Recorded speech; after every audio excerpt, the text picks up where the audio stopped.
Craig Bohl is, he must be working out because he walks in here and we all try to suck our stomachs in a little bit more and look a little bit more. You know, you bring a big star football coach in here and you want to all look, you know, the part. And all that. Craig, good to see you. Great to see you, Jack. You don't need to throw those compliments my way because I've picked up a couple pounds. I remember when I first got hired, I'd sprint out there at about the 50-yard line when I led the herd out there. Now I get about 10 yards out and I just kind of mosey off to the side, let those big boys run by me. You eventually just have to do like baseball managers, come out of the clubhouse about 4 minutes before kickoff and just huddle your team up and send them out. I don't know about that, but I'm not going to be sprinting out in front of them for 50 yards anymore. Good to have Craig in the studio today. It is a Monday. Craig was busy today because they had what they have, little pressers. They get all the coaches of the conference together and everybody can call in and ask questions and find out about your team. Normally, I'd imagine coaches don't reveal all their details during those little pressers like that, but they have reason for optimism. I kind of number the coaches in Missouri Valley. One thing that a common thread that I heard was how tough the conference is going to be. Well, without question, and I think that's been the case the last several years, Jack. You know, our football team was 4-4 and made it in the playoffs because we beat Youngstown State on the road on a last-second pass and in a game that, you know, we probably shouldn't have won, and yet we went deep into the playoffs. So I think that just gives an indication of the level of play that's in our conference every week. I know Brock Spack talked about it, the head coach at Illinois State, that it is a crazy topsy-turvy league, and there's not one game on our schedule.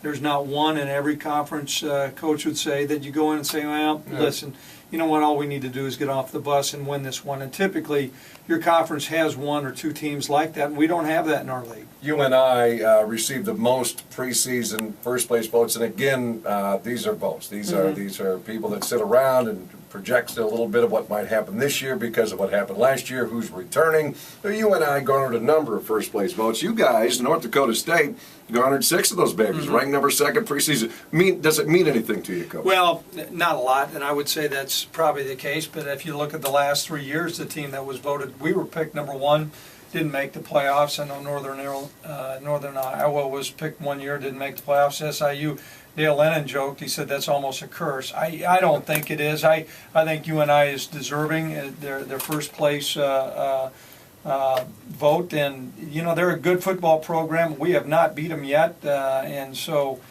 great program, and I know to win the Valley you're going to need to go through Cedar Falls. NDSU, here we go. I mean, it's here. We have tapped into the month of August. These boys are getting ready to fly around and start making some things happen. About the team this year, there has been some off-season. Obviously, you had a young man that you lost, but now you picked up another guy from Nebraska, Omaha, so it fills up some of that defensive help on that too. I know you're excited a little bit about your offensive line. I know you're thrilled a little bit more about who's in your backfield running the football. You have designated a starting quarterback. Let's talk a little bit about the club, Craig. Well, I think first of all, Jack, you're going to find, and those listeners that are out there, you're going to find this team to be a very athletic football team. There's more explosion, there's more depth.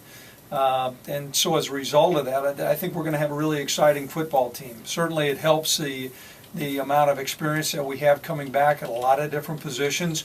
You know, Brock Jensen did a great job this last year leading our football team. We got deep into the playoffs, but he's getting challenged. Esley Thornton out there from Bismarck, and you know quite a bit about Esley, has really come around. I don't know if Esley finished off the spring as high as what either he or we had hoped that he would, but he's certainly going to come in and challenge during the course of fall camp. You know, I think we're deeper at running back than what we've been. We'll probably return to maybe a couple of years ago when we had the 1-2 punch of Tyler Roll and Pat Paschal. And so dangerous comp. Well, you know what? When we are really good, Jack, when we're really good, we've got 2 big bangers back there. And then what we need to improve on is just our efficiency throwing the football. You know, last year we were woeful there. We've got to be able to complete a higher percentage of our passes and not only become a multidimensional but explosive through the air. DJ McNorton coming into his senior campaign, and sure, he's on that watch list. Everybody's going to be looking at him. I won't go as far as to say we just got done talking Viking stock on the show, and people saying, all right, you bring in McNabb, you've got Percy on the outside, but it is Adrian Peterson's game. Defense was a load up, and you and I have talked about forcing teams into one dimension. Once that happens, you're kind of in trouble as a football team if you're the one that's getting one dimension, so to speak. You're talking about balance here. I think you go to that passing efficiency and moving chains. The last thing you want to be is 3rd down and 9 or 3rd down and 8 consistently. Bad place to be as a football coach. Jack, you and I have bantered a lot of ideas around with football through the years, and we cannot be one-dimensional. We're going to be, I think, good at running the football, but you're right. I mean, people can put 9 guys up there, and you know what? If you're still going to just hammer away, you've got to be able to move the football through the air successfully, and that comes into many components. It not only comes into your skill level of your quarterback, but the receivers and the offensive line and protecting those. Certainly, though, if you're able to run the football, you're going to have more 8- and 9-man boxes, which opens up so much more of the field. And it's going to come about in a lot of different fashions, whether you're throwing the ball through play action on 1st and 10, or you know what, now you're at 3rd and 3, and people are loading up with 9-man boxes, and you can get into the sophisticated 90 or West Coast offense where you're able to, in the old days with Steve Walker, dial up a slant, money, move the chains. Capturing lightning in a bottle, you mentioned last season, Coach, and holy cow, I mean, I don't know, that was fun. Down the stretch, you guys were just the talk of the town. I just wonder, is there a carryover that can have an impact on this year's club? Do you as a coaching staff sever the ties of last season and start fresh? How do you use what happened at the late last season into this year, if you do it all? Well, you don't want a whole lot. You know what, football coaches and any gal out there, we live in the presence. Every year's a new year, and last year doesn't have anything to do with the cost of butter with what's going to happen this year. I know we got 32 days until our first game against Lafayette, and you know, the more I watch those guys on tape, a really good, solid football team, and so we've got to live in the presence.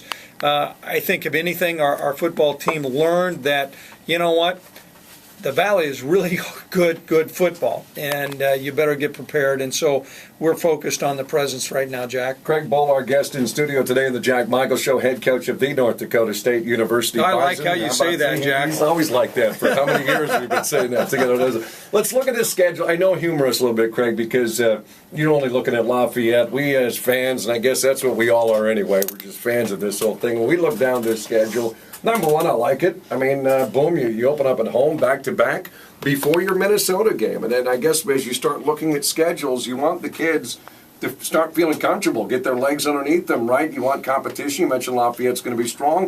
Turn around, you play a St. Francis team, and then boom, your first road game non-conference against a team that you've taken down before. So